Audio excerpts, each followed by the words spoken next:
हरे Krishna, Radhe Radhe friends. हमने दिवाली, गोवर्धन और भाई दूज से बड़े उत्साह उमंग के साथ मनाया। अब बारी है देवउठनी एकादशी। फ्रेंड्स, कई जगह इसे देवउठनी बोला जाता है तो कई जगह इसे देवठान बोला जाता है। तो फ्रेंड्स, आज हम जानेंगे देवठान या देवउठनी एकादशी का महत्व।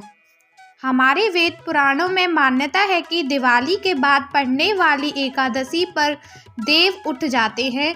यही वजह है कि देव उठनी 11 के बाद से सारे शुभ कार्य जैसे विवाह, मुंडन, गृह प्रवेश आदि प्रारंभ हो जाता है। फ्रेंड्स, जो एकादशी पड़ती है दिवाली के बाद, उस दिन से हमारे यहाँ के देव उठ जाते हैं और तभी से सारे शुभ कार्य होना शुरू हो जाते हैं। तो आइए जानते हैं देव उठनी का महत्व। 11 के दिन ही तुलसी विवाह भी होता है। घरों में चावल के आटे से चौक बनाया जाता है। गन्ने के मंडप के बीच विष्णु भगवान की पूजा की जाती है। पटाखे चलाए जाते हैं। पूड़ी कचौड़ी भी बनाई जाती हैं। देव उठनी 11 को छोटी दिवाली के रूप में भी मनाया जाता है। देव उठनी या देव प्रबोधिनी 11 के दिन से मंगल आयोजनों के रुके हुए रथ को पुण्य गति मिल जाती है। कार्तिक शुक्ल पक्ष के रूप में भी मनाया जाता है। साथ ही यह कामना की जाती है कि घर में आने वाले मंगल कार्य निर्विघ्न संपन्न हो जाएं। तुलसी का पौधा चूंकि पर्यावरण तथा प्रकृति का भी घोतक है, अतः इस दिन यह संदेश भी दिया जाता है कि औषधीय पौधे तुलसी की तरह सभी में हरियाली एवं स्वास्थ्य के प्रति सजगता का प्रसार हो। इस दिन तुलसी के पौधे का दान भी किया जाता है। 4 महीनों के शयन के पश्चात जागे भगवान विष्णु इस अवसर पर शुभ कार्यों के पुण्य आरंभ की आज्ञा देते हैं। फ्रेंड्स, हमारे यहाँ पर पुराणों में कहा जाता है कि जब हमारे यहाँ देव सो जाते हैं, कोई मांगलिक कार्य या शुभ कार्य नहीं होते हैं।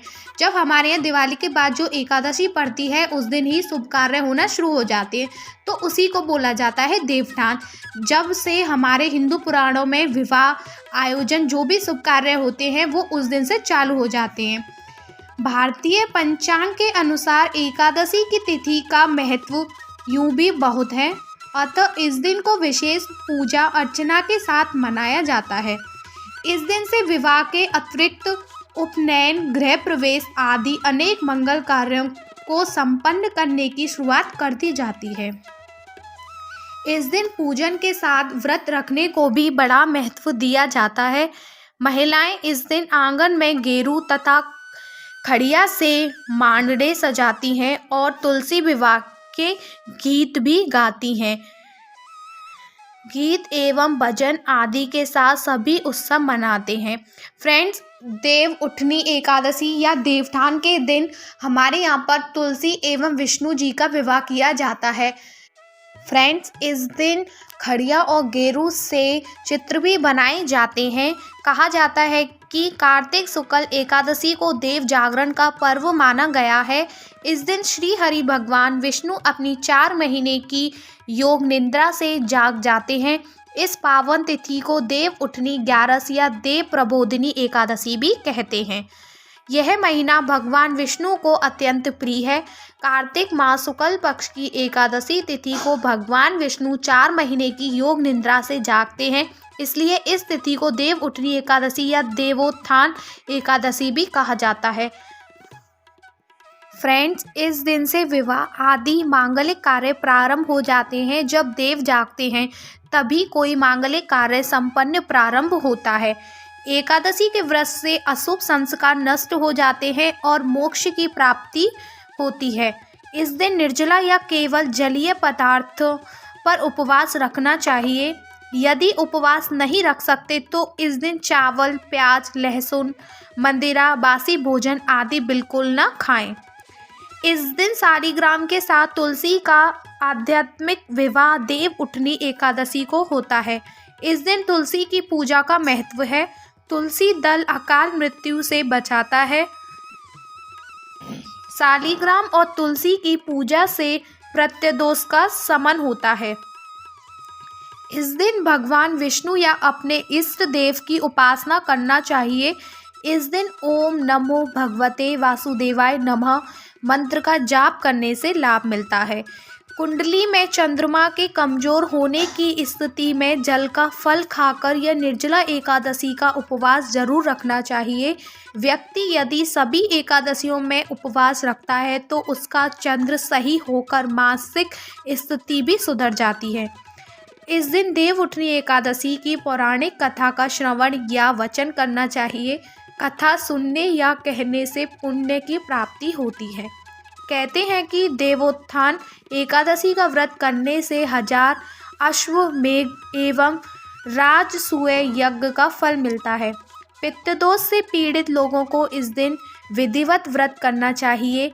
पितरों के लिए यह उपवास करने से अधिक लाभ मिलता है, जिससे उनके पितृ नरक से दुखों से छुटकारा पा सकते हैं।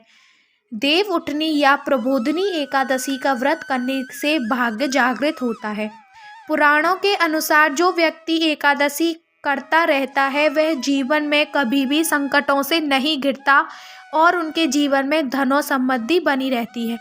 फ्रेंड्स, देवोत्थान पर हमें तुलसी और भगवान विष्णु का विवाह जरूर करना चाहिए। इसका हमें लाखों गुना फल प्राप्त होता है। और अगर आप धूमधाम से विवाह नहीं कर सकते तो आप सादा तरीके से भी विवाह कर सकते हो। तुलसी का 16 श्रृंगार ले आइए, आप उन्हें अच्छे से सजा दीजिए। आप ऐसे भी विवाह कर सकते हो। ज़रूरी नहीं है कि आपके पास पूरा ही सामान हो। आप किसी स्थिति में फंस जाते हो तो आपके पास जो भी सामान है आप उससे भी तुलसी जी का विवाह कर सकते हो। भगवान आपके धन संपदा के भूखे नहीं हैं, भगवान आपके प्रेम और निष्ठा भाव के भूखे हैं। फ्रेंड्स, भगवान ये नहीं देखते कि आपने उन्हें क्या दिया है, भगवान ये देखते हैं कि आपने उन्हें कितना प्रेम दिया है। आपके पास जो भी सामग्री है आप उसी से पूजा करें। आप यह ना सोचें कि मेरे पास यह नहीं है, वो नहीं है। आप एकदम सरल भाव से पूजा करें।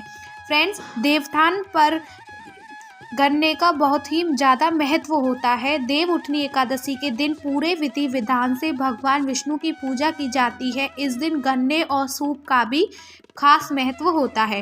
देवउठनी एकादशी के दिन से ही किसान गन्ने की फसल की कटाई शुरू कर देते हैं। कटाई से पहले गन्ने की पूजा की जाती है और इसे विष्णु भगवान को चढ़ाया जाता है। भगवान विष्णु को अर्पित करने के बाद गन्ने को प्रसाद के रूप में बांटा जाता है। फ्रेंड्स, मान्यता है कि पौराणिक मान्यताओं के मुताबिक 4 महीनों में भगवान विष्णु के सो जाने की वजह से सभी मांगलिक कार्य वर्जित हो जाते हैं। फ्रेंड्स, ऐसा कहा जाता है कि जब भगवान विष्णु 4 महीनों के लिए सो जाते हैं तो उन महीनों में कोई भी शुभ कार्य नहीं होता है।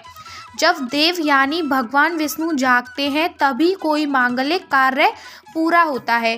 क्योंकि भगवान इस दिन जागते हैं, इस कारण से ही त्योहार को देवोत्थान एकादशी कहते हैं। इसे देवोत्थान भी कहा जाता है।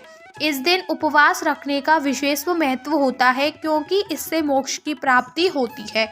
फ्रेंड्स, आप देवोत्थान को व्रत रखें। अगर आप व्रत भी नहीं रख सकते तो आप प्याज लहसुन का बिल्कुल भी प्रयोग ना करें। फ्रेंड्स, इस दिन घर और मंदिरों में गन्ने का मंडप बनाएं और उसमें लक्ष्मी नारायण शालिग्राम की पूजा अर्चना करें। घर में कलश स्थापित करें और उसकी पूजा करें।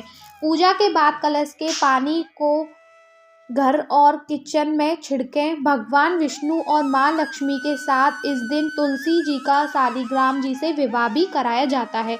ऐसा करने से व्यक्ति का दाम्पत्य जीवन सुखमय बीतता है। तुलसी जी को चुनरी चढ़ाकर श्रृंगार का सामान अर्पित किया जाता है। मेरे प्यारे भक्तों, देवोत्थान वाले दिन हमारे यहाँ पर सब्जियों की भी पूजा होती है। देवउठनी एकादशी पर पूजन में चने की भाजी, आंवला, गन्ना, बेर, भट्टा, सिंघाड़ा आदि मौसमी एवं नव फलों का भी प्रयोग किया जाता है। इस दिन से इन फलों का सेवन भी प्रारंभ कर दिया जाता है। आयुर्वेद विशेषज्ञों के अनुसार गन्ना, चने की भाजी, आंवला, बेर, बैगन, सिंघाड़ा आदि का औषधीय महत्व भी है। यह सभी स्वास्थ्य के लिए लाभदायक माने जाते हैं। इन्हें जो यही मात्रा में उपयोग करता है उसे डॉक्टर के पास जाने की ज़रूरत नहीं होती। आंवला विटामिन सी विटामिन ए और एंटीऑक्सीडेंट्स का अच्छा स्रोत है। इसे सुपर फ्रूट भी कहते हैं। माना जाता है कि 100 ग्राम आंवले में 200 संतरों जितना विटामिन सी होता है। आंवले में मौजूद विटामिन ए आंखों की रोशनी को बढ़ाने में सहायक होता है। अब बात करते हैं वही बैगन की। बैगन पोषक तत्वों का खजाना है। इसमें मौजूद पोटेशियम और मैग्नीशियम शरीर के कोलेस्ट्रॉल को बढ़ाने नहीं देते। इसके फाइबर्स वजन घटाने में सहायक होते हैं। यह रोग प्रतिरोधक क्षमता बढ़ता है। फ्रेंड्स, यह थी मेरी वीडियो देव उठनी एकादशी का महत्व। फ्रेंड्स, होप करती हूँ आपको मेरी यह वीडियो अच्छी लगी हो तो प्लीज़ वीडियो को लाइक करें और जिन्होंने अभी तक छोटे लड्डू गोपाल चैनल सब्सक्राइब नहीं किया है वो प्लीज़ चैनल सब्सक्राइब कर लें। और फ्रेंड्स, आपका किया हुआ एक लाइक मुझे मोटिवेट करता है और वीडियोस बनाने के लिए, तो प्लीज़ लाइक करें। और आपके वीडियो थोड़ी सी भी यूज़फुल हो तो प्लीज़ वीडियो को शेयर भी करें। और आप सभी को मेरी तरफ से देव उठनी एकादशी की हार्दिक हार्दिक शुभकामनाएं। अब आपसे मेरी मुलाकात होगी नेक्स्ट वीडियो में। तब तक के लिए राधे राधे, श्री हरिदास।